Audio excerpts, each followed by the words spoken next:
सबके श्री चरणों में मेरे भाव प्रणाम स्वीकार करें।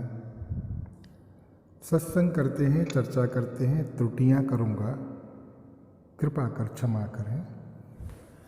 अभी तो मैं साधक कोटि में भी नहीं हूँ, जीव कोटि लोगों को ये त्रुटि करने का थोड़ा सा संत लोग अधिकार दे देते हैं। कल का जो सत्संग परसों से हमने आरंभ किया है नवदा भक्ति पर, उसका आगे का विवेचन करने से पूर्व आज फिर थोड़ा सा हरिनाम कीर्तन आरंभ करते हैं।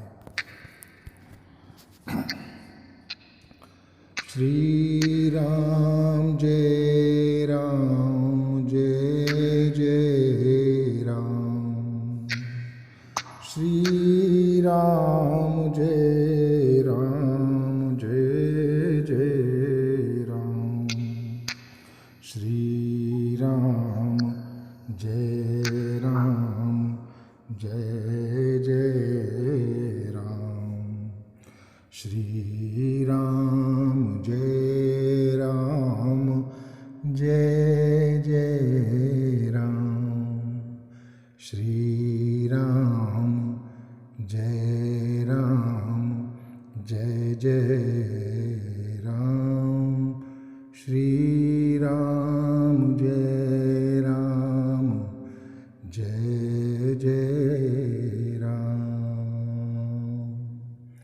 जय श्री राम, जय श्री राम, जय श्री राम। नवधा भक्ति रामचरितमानस का और हमारे आध्यात्म जगत का मुझे ऐसा लगता है कि सर्वोत्तम प्रसंग है। कारण है ऐसा लगने के लिए कि भगवान ने वन में देखा, वन में, शहर में नहीं, बस्ती में नहीं, मोहल्ले पड़ोस में, घर में नहीं, वन के भीतर भी, जहां पर सहज निवृत्ति जीव ले सकता है, वहां पर कबंध मिला। कबंध का भगवान ने उपचार किया। अवश्य ही भगवान ने सोचा होगा कि जीव की ऐसी विवश गति कैसे हुई, ये इस स्थिति में आ कैसे गया, इसका कल्याण कैसे होगा।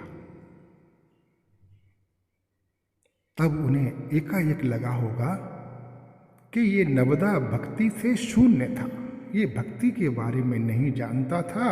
और खास करके ये जो साधनात्मक भक्ति है, जिसको हम कहते हैं नवदा भक्ति, इससे ये जीव शून्य है। और जब तक ये जीव नवदा भक्ति से शून्य है, प्रभु ने समझा होगा कि ये कबंध ही रहेगा।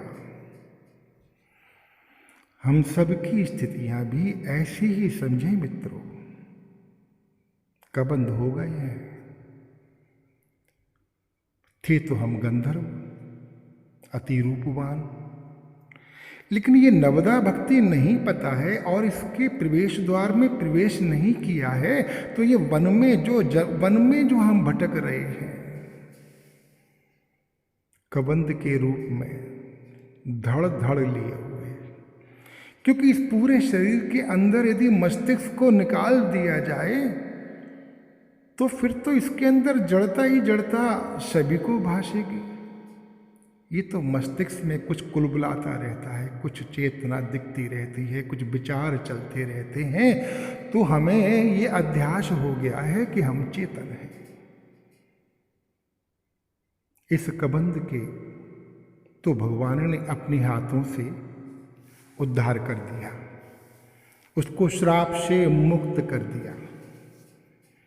अब बचे हुए कोटि कोटि जीव, उनका क्या होगा।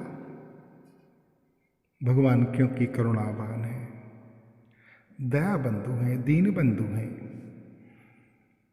उन्होंने नवदा भक्ति के बारे में प्रवचन करने का सोचा और एकाएक उन्हें याद आया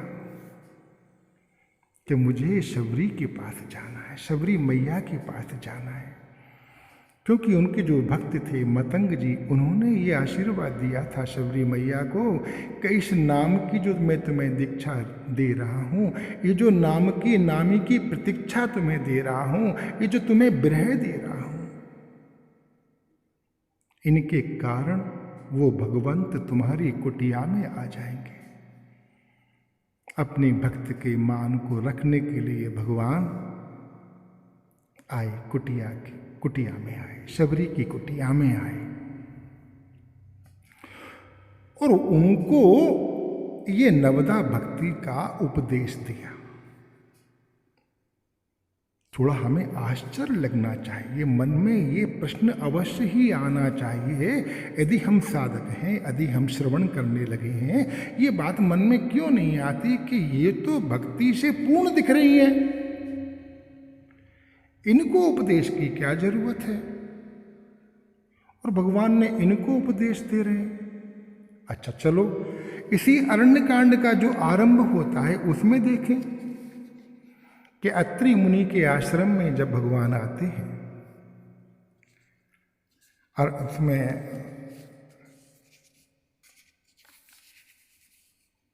जो अनुसुईया के जब आश्रम में भगवान आते हैं तो अनुसुईया जी सीता जी को उपदेश करती हैं और पातिव्रत धर्म का उपदेश करते हैं।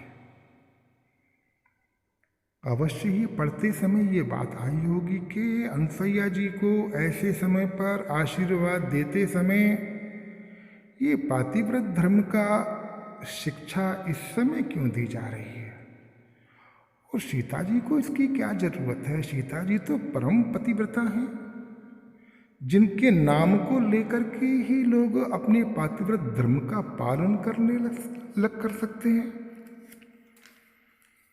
जो पारंगत होता है, जो चरित्र वैष्ट होता है, जो सर्वोत्तम होता है, जो मॉडल होता है, रोल मॉडल होता है, भगवान उनको चुनते हैं बात कहने के लिए।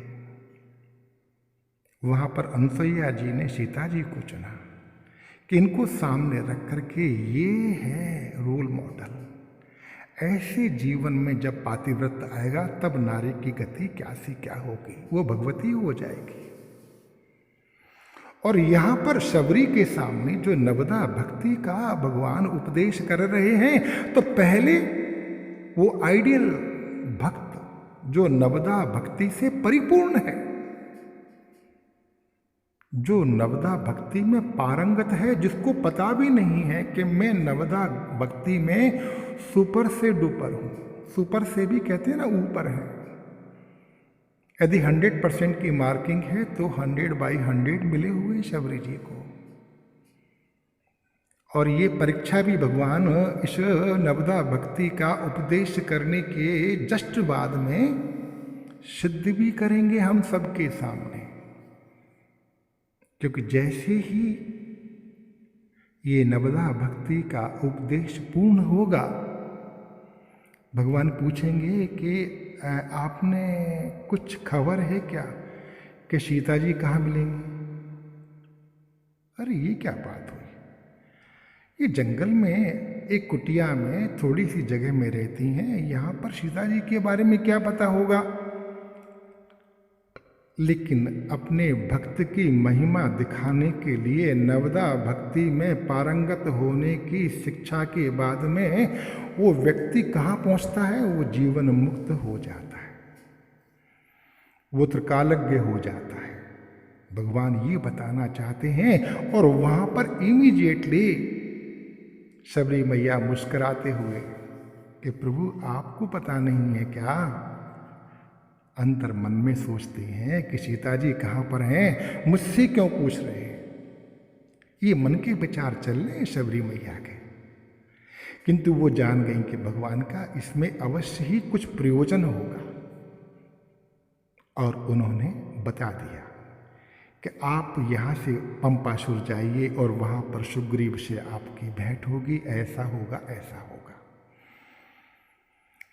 ये त्रिकालदर्शी महापुरुष हो जाते हैं भक्त, तभी तो लोग परम भक्तों के, संतों के श्री चरणों में अपना सर्वस्व देने के लिए, अर्पित करने के लिए भागे चले जाते हैं।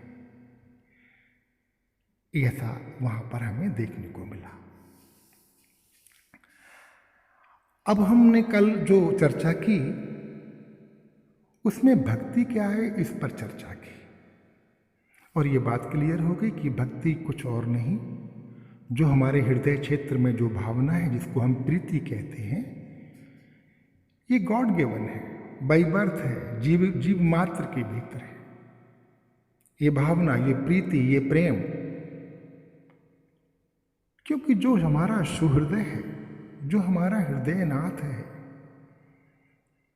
वो, क्योंकि हमने कल एक श्लोक के बारे में चर्चा की थी और उसमें त्रुटि से ये बोल गया था कि वो श्लोक भगवद गीता के 6 श्लोक अध्याय का अंतिम श्लोक है। क्षमा करें सभी लोग, मुझे सुधी जनों ने इसका स्मरण कराया कि वो 5वें अध्याय का अंतिम श्लोक है, जिसमें भगवान ये घोषणा करते हैं कि मैं सुहृदय होकर के सर्वभूतों के हृदय में निवास करता हूँ, और जो इस बात को जान लेता है वो शांति को प्राप्त करता है। तो चलो अच्छा रहा, ये बात आ गई तो मैंने क्षमा भी कर ली, क्षमा भी मांग ली आपसे। बहुत सारे तो इसमें ऐसे अद्भुत लोग हैं जो हम क्षमा नहीं मांगे तो भी क्षमा करने के लिए तत्पर हो जाते हैं। मैं उन सबको नमन करता हूँ। तो ये जो जीव के भीतर ये जो प्रीति है ना, वो स्वतः ही होती है, ये कोई अर्जन की चीज नहीं है, ये तो है, जीव है तो उसके भीतर ये प्रीति होगी। और ये प्रीति क्योंकि वो आत्मभाव में नया होने करके अनात्म भाव में रहता है, जीव भाव में रहता है, तो वो प्रीति उसके इर्द गिर्द, उसके परिवार में, कुटुंब में, वस्तुओं में ही प्रभावित होती है। और आगे बात की थी कि वही प्रीति जब किसी पर अन्याय करने का कारण बन जाए तो वही प्रीति आसक्ति में बदल जाती है। तो प्रीति का ही करेक्ट जो वर्जन है that is known as a आसक्ति।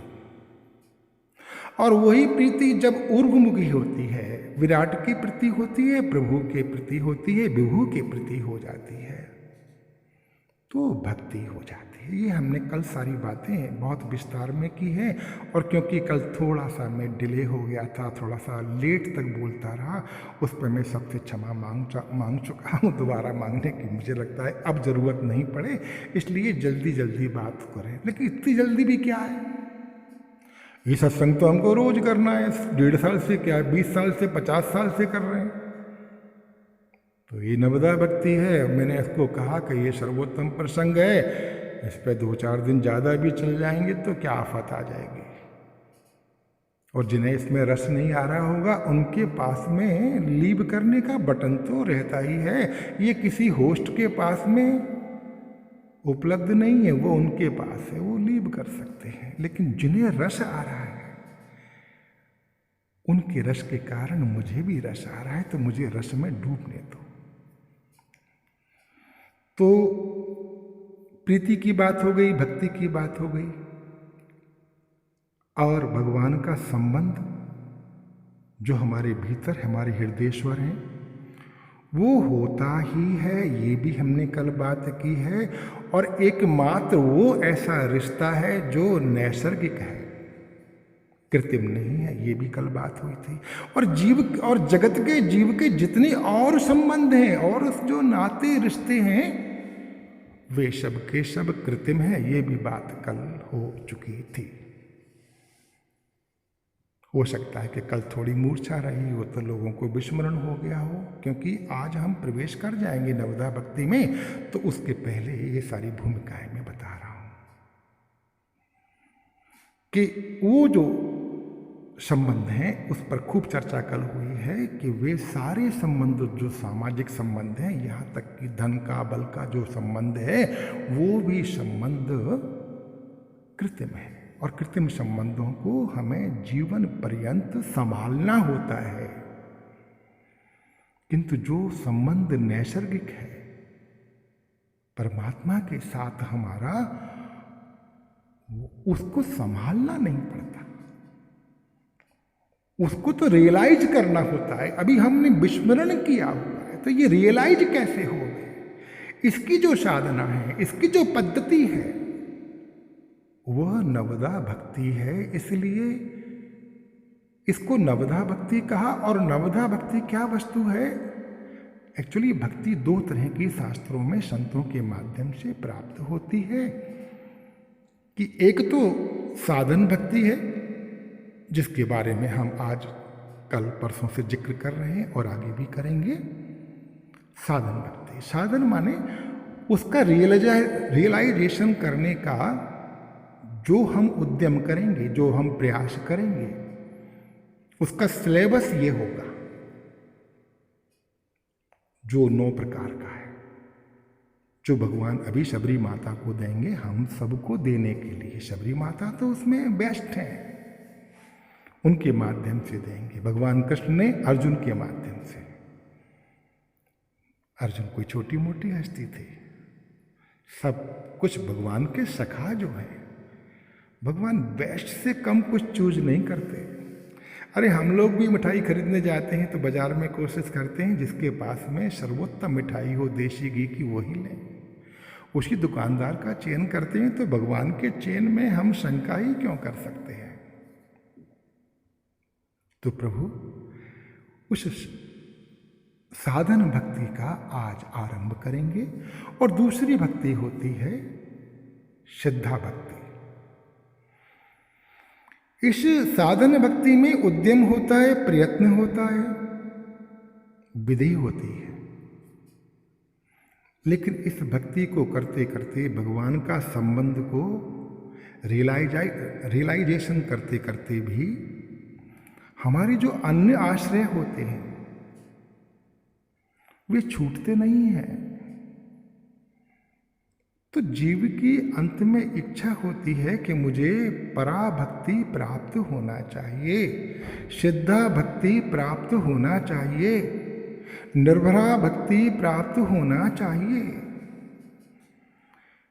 ये निर्भरा भक्ति क्या करती है? इस साधन भक्ति से जो निश्चिंतता है ना, वो थोड़ी बहुत मिलती है। परम निश्चिंतता चाहता है जीव। जीव का ये सहज स्वभाव है कि वो परम शांति चाहता है।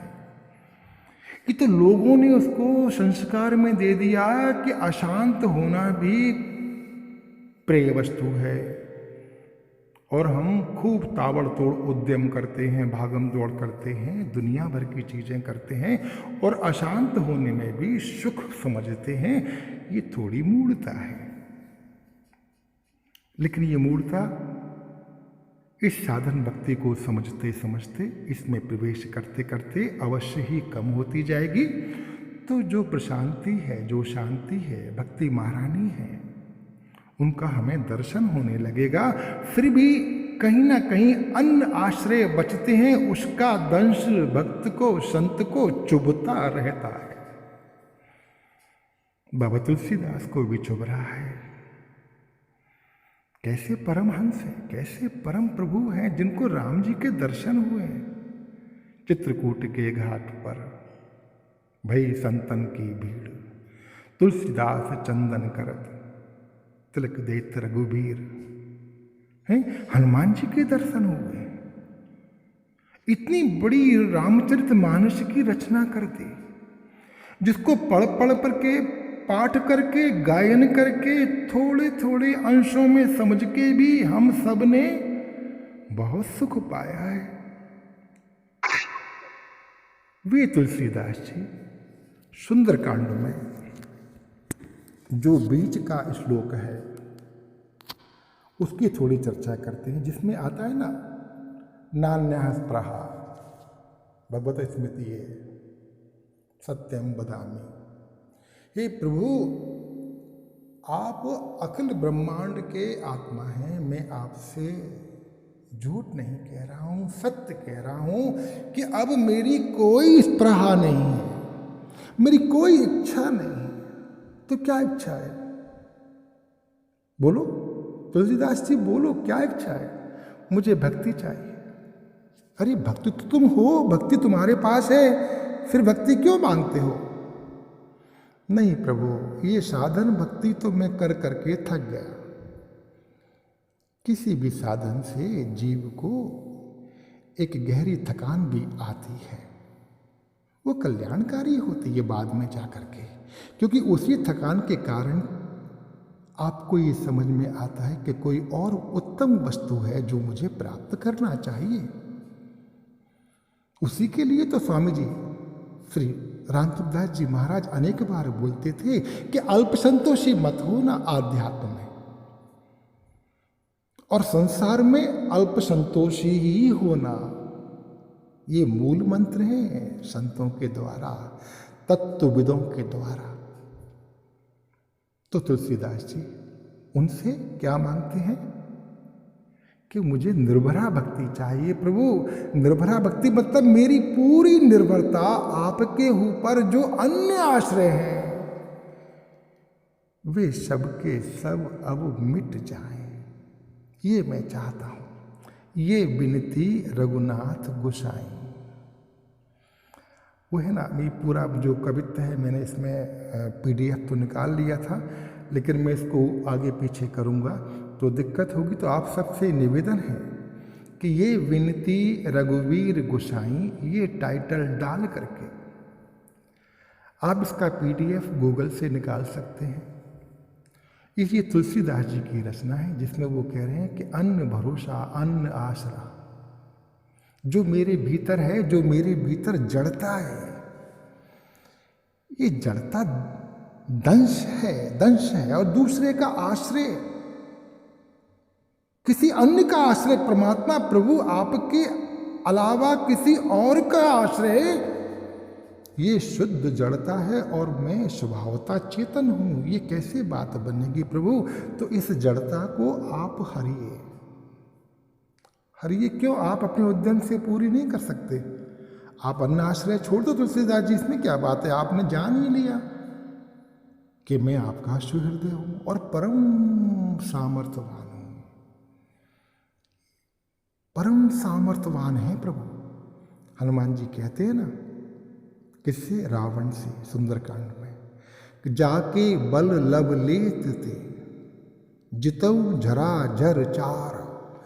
जिसके बल के एक बिंदु से, एक अंश से, एक छोटी सी मात्रा से तुम पूरे तीनों लोकों को जीतते हो ना, मैं उन प्रभु का दास हूं। तो रावण के पास में उस बल के समुद्र का एक बिंदु है। तो ये परमात्मा कितने सामर्थ्यवान है। ऐसे प्रभु को पूर्णतया जानने के बावजूद भी जब हम अन्य आश्रय ग्रहण करते हैं, और ये अन्य आश्रय टूटता नहीं, छूटता नहीं, बहुत साधन करने के बाद भी, तब तुलसीदास जी विनती करते हैं, हक से नहीं मांग सकते। समझ में आ गया कि मेरी करनी से नहीं होगा प्रभु, ये तो कृपा साध्य है। आप दीनबंधु दया कर दो, मुझे पूरी तरह से वो निर्भरा भक्ति दे दो, वो महारानी दे दो कि ऐसी रहनी में कब रहूं। ये तुलसीदास की इच्छा है। हम इन संतों को क्यों इतनी बार बार उनकी जीवनियां पढ़ते हैं? क्यों उनके चरित्रों के पढ़ने के लिए हमें जगह जगह से उपदेश मिलता है? अरे वो अपनी करनी करके, अपनी भक्ति करके निकल गए, अब उनके बारे में क्या पढ़ना? ना ना ना बाबा, ये भूल मत कर देना। हमारे जीवन में कभी ये भूल ना आ जाए। ये प्रभु के ही रूप हैं, ये सब विभू हैं। इनके जीवन में जो साधन पथ है वो भी हमें दिखता है, और ये जो पराभक्ति है वो भी दिखती है, और वो जो जीवन मुक्त हुए हैं कहाँ पहुंचे, वो चोटी भी दिखती है। और उन सबके जीवन चरित्रों को पढ़ते पढ़ते, महिमा को सुनते सुनते हमारे भीतर की कलुषता मिटती है। ये उसके फल है, ये उसकी निष्पत्ति है। इसीलिए संतों के चरित्रों को पढ़ने का, अध्ययन करने का, श्रवण करने का शास्त्रों में विधान है। आप फिर कहेंगे थोड़ी बात लंबी हो रही है, लेकिन भैया मैं तो बात करूँगा तो ऐसे ही करूँगा, क्योंकि बिल्कुल अलर्ट हो करके और दोनों हाथों को बांध करके कोई पन्ना हाथ में रख करके मैं जल्दी झट झट झट करके बोल के निकल जाऊं तो ये मेरे बस का नहीं है। नवधा भक्ति के 2-4 दोहे हैं, 2 दोहे हैं। आप लोगों को जल्दी हो तो फटाफट पढ़िएगा और काम पूरा हो गया। नवधा भक्ति पूरी 6 मिनट में, बस मुश्किल से 6 मिनट लगेंगे। चर्चा करेंगे तो ऐसे ही करेंगे, चाहे हम कम कम करें, 40-40 मिनट करें। अब तो भगवान सब कुछ बता चुके हैं कि मेरा जो रिश्ता नाता है, शबरी तुमने कह दिया कि मैं तो ऐसी हूँ, ऐसी हूँ, ऐसी हूँ, ऐसी हूँ, अधम हूँ, मंदमती हूँ, नारी हूँ, तो मैं इन चीज़ों को नहीं मानता। और भगवान ने 10 शब्दों को गिनाया, जाति पाति कुल धर्म बड़ाई, धन जन बल परिजन चतुराई, ऐसे कि इन सब को माध्यम बनाते हो तो मेरा कोई नाता नहीं बनता। एक ही वस्तु है, यदि मेरे नाते को, जो मेरा रिश्ता है, उसको तुम जानना चाहते हो ना, नाता तो रिश्ता तो है ही, लेकिन इनको माध्यम बनाओगे तो तुम रियलाइजेशन नहीं कर पाओगे। तो कैसे करोगे रियलाइजेशन? रियलाइजेशन उस वस्तु का होता है जो पूर्व में है, पूर्व समय से ही, पहले से ही है, उसका रियलाइजेशन होगा। और जो पहले नहीं है, अभी हम प्राप्त करने जाएंगे, वो फिर प्राप्त करने योग्य वस्तु है। तो इसका तो सिर्फ हमें स्मरण करना है। वही स्मरण तो कहीं शायद अर्जुन को भी 18वें अध्याय के 73वें श्लोक में हुआ होगा, जब वो ये घोषणा करते हैं कि नष्ट मोह स्मृति लब्धा। लेकिन वहां भी घोषणा वही है, स्मृति के प्राप्त होने की घोषणा उद्यम से और मात्र साधन से नहीं, प्रभु आपकी कृपा से ये मुझे स्मृति प्राप्त हुई, वो पराभक्ति प्राप्त हुई, और वही यहां पर हो रहा है। नवधा भक्ति का भगवान उपदेश आरंभ करते हैं और कहते हैं, नवदा भगति कहूँ तो ही पाही, नवदा भगति कहूँ तो ही पाही, सावधान सुन धरो मन माही, प्रथम भगति संतन कर संगा, दूसरी रते मम कथा प्रसंगा,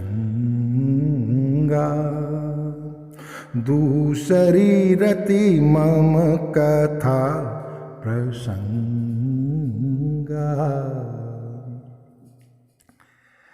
तुम कैसे रियलाइज करोगे कि मैं तुम्हारे हृदय में सुहृदय करके बैठा हूँ, सुहृद करके बैठा हूँ, तुम्हारा जीवन भर अनंत अनंत जन्मों से किसी कामना के हेतु को सामने रख के नहीं, बस जीव के कल्याण के लिए, मंगल के लिए भगवान सदा नित्य नित्य कुछ ना कुछ करते रहते हैं। एक बात और यहां पर मैं कहना चाहता हूं, एक हमारी जीवन यात्रा है और एक हमारी देह यात्रा है। जीवन यात्रा अनंत जन्मों को मिला करके हुई, और आगे जो अनंत जीवन लेंगे, जन्म लेंगे, उनको मिला करके जीवन यात्रा है। और देह यात्रा तो अभी हुई है, अभी खत्म हो जाएगी। छोटा सा प्रारब्ध है, छोटे से संबंध है 25, 50, 30 लोगों के साथ में। इस शरीर के साथ में अलग लोग हैं, हमारे आश्रय उन और शरीरों के साथ में कोई और आश्रय रहे होंगे, वहाँ कुछ और गतिमति रही होगी, यहाँ कुछ और है। लेकिन ये जो प्रभु है ना, ये जो मेरे स्वामी है ना, मेरे मालिक साहब है ना, ये तो अनंत जन्मों से हमारे साथ हैं। सब जान रहे हो क्या हमारी सामर्थ्य है, क्या हमारी सामर्थ्य नहीं है। तो वो कृपा करके कैसे तुम मुझे जान सकते हो, मेरे संबंध को पहचान सकते हो, स्मरण कर सकते हो। भगवान अपने श्रीमुख से वो राज बता रहे हैं, वो पथ बता रहे हैं उस महल को विजय प्राप्त करने का, जिसमें मैया भगवती भक्ति महारानी विराजित है, शांति महारानी विराजित है। भीष्म पिता से जब पूछा गया कि आपकी मृत्यु कैसे होगी, तो हमें कौतूहल हुआ कि ऐसा कैसे हो सकता है कि भीष्म पिता से कोई स्वयं जाकर के पूछे और वो उसको बता दे। ये संत ऐसे ही होते हैं। जब संत ऐसे हो सकते हैं तो भगवंत ऐसे क्यों नहीं होंगे? जीव के कोई सुहृदय हैं तो भगवान के अलावा और कोई हो नहीं सकता। संत क्योंकि भगवंत ही होते हैं, इसलिए उनका जिक्र करने की आवश्यकता अलग से नहीं है। तो भगवान कह रहे हैं कि जो प्रथम भक्ति किया, जो प्रवेश द्वार है, जो सिंह द्वार है, वो सत्संग है। प्रथम भगति संतन कर संगा। संतन के संग को हम ये मानते हैं कि कोई शरीर जो संत का, साधु का है, उनका हम साथ करें, वो जहाँ जहाँ जाएं विचरण में उनके साथ साथ जाएं, उनकी कुटिया में जा कर के रहें। ये बहुत छोटी बात होगी।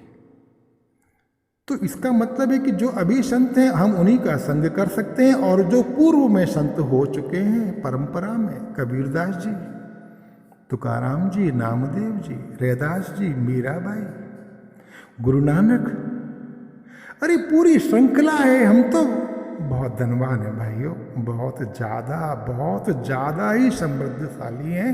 अज्ञान के कारण दीन दुखी होकर के भटक रहे हैं। उन भगवंतों का, उन संतों का संग कैसे करेंगे? क्या करें? क्या मर करके उनका पता पूछें कि आप भगवान अभी कहाँ रह रहे हो, हमें आपका संग चाहिए? ना ना ना ना ना। उनके जीवन चरित्रों का हम अध्ययन करें। वो जो उन्होंने उपदेश दिए हैं, जो उन्होंने वाणी कही है हमारे कल्याण के लिए, उनको निरंतर श्रवण करें। तो संग को यहाँ पर सत्संग कह करके, यदि हम ठीक से सत्संग को समझें तो सत्संग में यहाँ जो आश्रय है भगवान का, जो आशय है भगवान का, वो है श्रवण करें। अध्ययन भी श्रवण में ही आता है।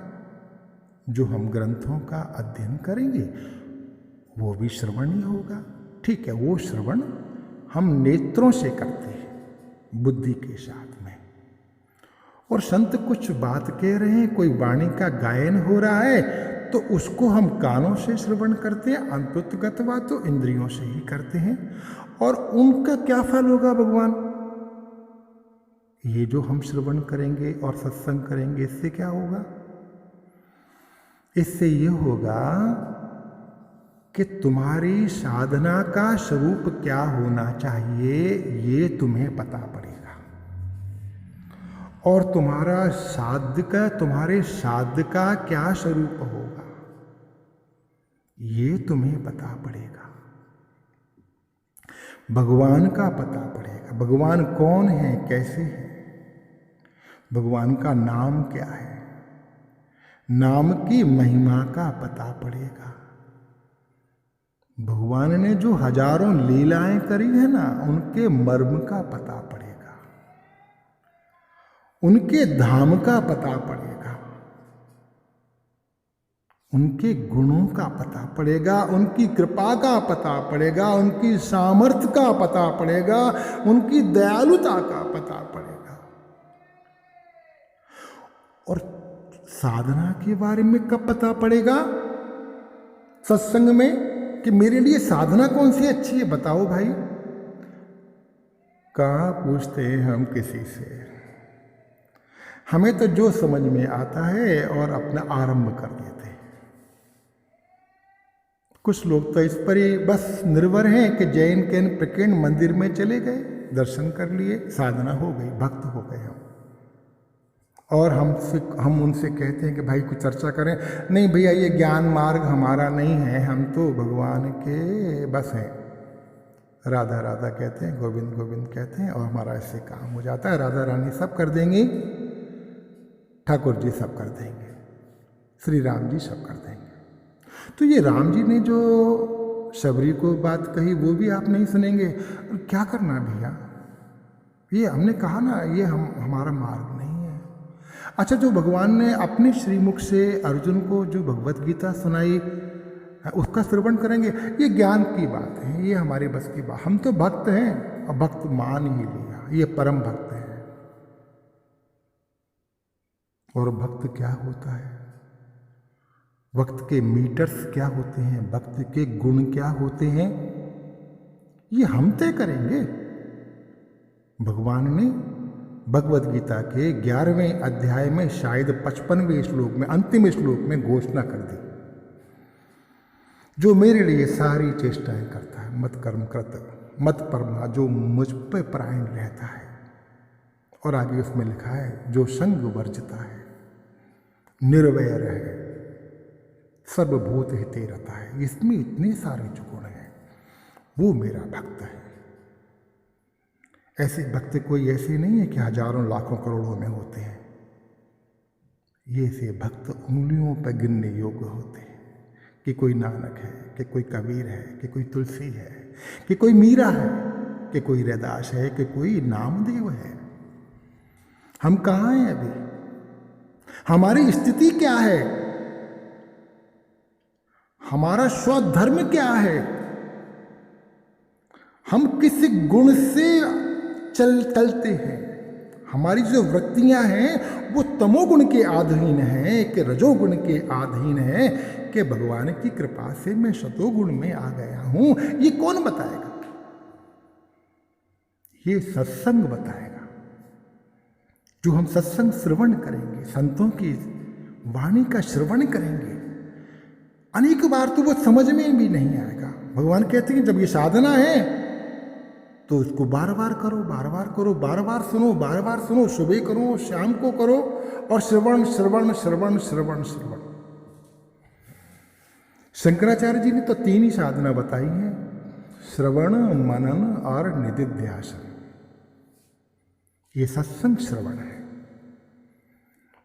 अनेक बार, क्योंकि ये हमारा रुचिकर विषय नहीं हो सकता है श्रवण, हमारी जिज्ञासा ही नहीं है कुछ कथा में। कथा माने कोई, it is not a bundle of stories.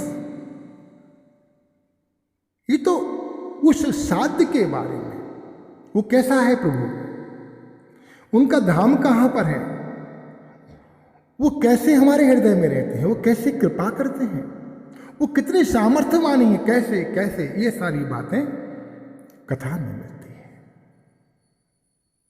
और यथा माने जैसे जैसे, कथा माने कैसे कैसे। तो उन कथा को श्रवण करो, ये सत्संग का मतलब है। संत संग का भी यही मतलब है। ये जो सत्संग है ना, क्योंकि ये साधन भक्ति है और ये प्रवेश द्वार है, तो ये सत्संग साधन भक्ति होने के कारण थोड़ा सा उद्यम के साथ में करना होगा। मन नहीं लगेगा, समय नहीं मिलेगा, ये सब बहानेबाजी नहीं चलेगी, क्योंकि एग्जाम पास करना है तो भैया पढ़ना तो पड़ेगा। ऐसी कोई घुट्टी नहीं है कि रात को किताब को माथे के नीचे रख के सो जाएं और सवेरे पेपर देने जाएं और फिर भी 100 में से 100 मार्क आ जाएं। तो ये जो सत्संग है, ये जो पहली भक्ति है, और घबराइए मत, ये जो श्रवण कर रहे हैं ना, ये सिर्फ साधन नहीं बताया भगवान ने, कोई मजदूरी नहीं बता दी। भगवान ने इसको भक्ति का नाम दिया। प्रथम भगति संतन कर संगा। अब क्या डर, हमें जो ये आलू छीलने का बता गए थे, हमें तो बुला के लाए थे शादी में कि आपसे वो काम कराएंगे, वो काम कराएंगे। तो हमारे माइंड में था कि भैया वो काम कराएंगे तो उसकी दिहाड़ी मिलेगी शाम को 500 रुपये। और यहाँ पर क्योंकि हलवाई ने आवाज़ लगाई कि सब्जी बनाने का समय आ गया है, कोई हो तो ज़रा आलू छिलवा ले, तो हमसे मालिक साहब ने कहा ज़रा आलू छीलिएगा। तो हम शंका नहीं करें कि आलू छीलने के समय को वो उसमें हमारी दिहाड़ी में से दिहाड़ी में जोड़ेंगे नहीं। ना ना ना, भगवान ने आरंभ कर दिया कि आपने विश्वविद्यालय में प्रवेश ले लिया, सिंह द्वार में आप प्रवेश आ गए, आप भक्ति ही कर रहे हैं। जब भक्ति ही कर रहे हैं तो अब क्या डर है?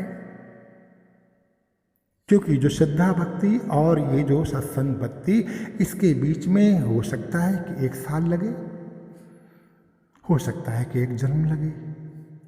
और भगवत गीता तो ये भी कहती है कि अनेक जन्म संसिद्धि, अनेक जन्म भी लग सकते हैं। हम प्रवेश तो ले लें। और कितनी बड़ी कृपा प्रभु की है कि इस प्रवेश में हम जिस क्लास में होंगे, पहली में, दूसरी में, तीसरी में, चौथी में, 5वीं में, 6ठी में, 7वीं में, 8वीं में या 9वीं में, इसके बीच में कहीं पर भी हम योग भ्रष्ट हुए, इस साधना पथ से च्युत होकर के या हमारा शरीर छूट गया, तो ये कोई छिन्न भिन्न नहीं हो जाएगा। वहीं से हमें फिर प्रवेश मिलेगा। यदि हमने इंटरमीडिएट कर लिया है और ग्रेजुएशन के 2 सेमेस्टर पास कर लिए हैं, तो आगे के सेमेस्टर में बैठना होगा मित्रों। ये ऐसा प्रावधान एक कृपालु ही कर सकता है भगवान, एक दयालु ही कर सकता है, भगवंत ही कर सकता है। हमारे जीवों के भीतर तो इतनी सामर्थ्य नहीं है कि कोई किसी को इतनी स्वतंत्रता दे दे, इतनी कृपा, इतना बड़ा आश्वासन दे दे। तो फिर क्या डर? अनेक जन्म भी लगेंगे तो भक्ति महारानी के महल में बैठ के लगेंगे, जिस क्लास में होंगे उस क्लास में लगेंगे। तो ये जो सत्संग है, ये जो सच्चर्चा है, ये हम पहले उद्यम से करें। उद्यम पूर्व भी करना, बहुत से लोगों को तो वैसे ही रस आ रहा है, उन्हें तो इसमें मजा आने लगा है, तो वो समझ लें कि वो अब दूसरी स्थिति में आ गए। दूसरी क्या है? दूसरी रत मम कथा प्रसंगा, दूसरी भक्ति, दूसरी रति मम कथा प्रसंग। और जब तुम ये सत्संग करोगे ना, पहली भक्ति करोगे, श्रवण करोगे वेद वाणी का है, या फिर उपनिषदों का, या भगवत गीता का, श्री रामचरितमानस का, भक्तमाल जी का, तो धीरे धीरे उसका फलश्रुति क्या होगी? उसकी फलश्रुति ये होगी कि आप दूसरी क्लास में संक्रमित हो जाएंगे। मतलब उसमें रति होने लगेगी, वो मीठा लगने लगेगा। अब वो उद्यम नहीं करना पड़ रहा, अब वो प्रयत्न नहीं करना पड़ रहा, अब वो श्रवण में आनंद आने लगा कि अब उसमें हम डूबने लगे, उसके अब हम उसमें रस में बहने लगे।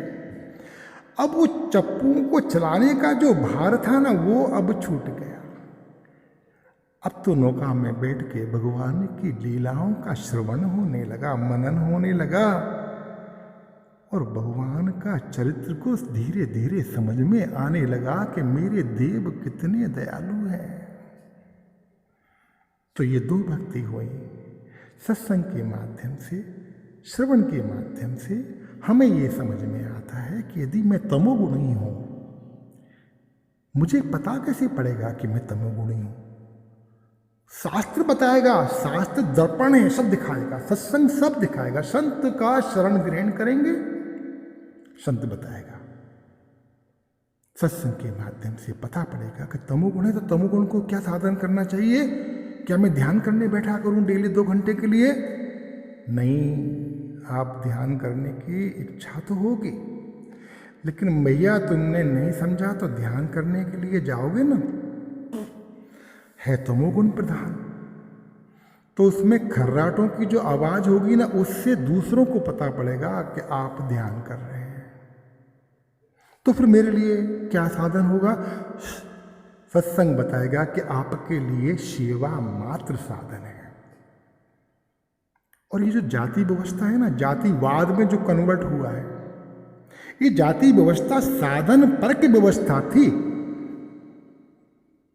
जिसमें ये समझा जाता था गुरु के माध्यम से, आचार्य के माध्यम से, कि इन लोगों की स्थिति, इनका जो स्वधर्म है, इस समय इस जन्म में जो युति है उसके भीतर तमोगुण की मात्रा ज्यादा है।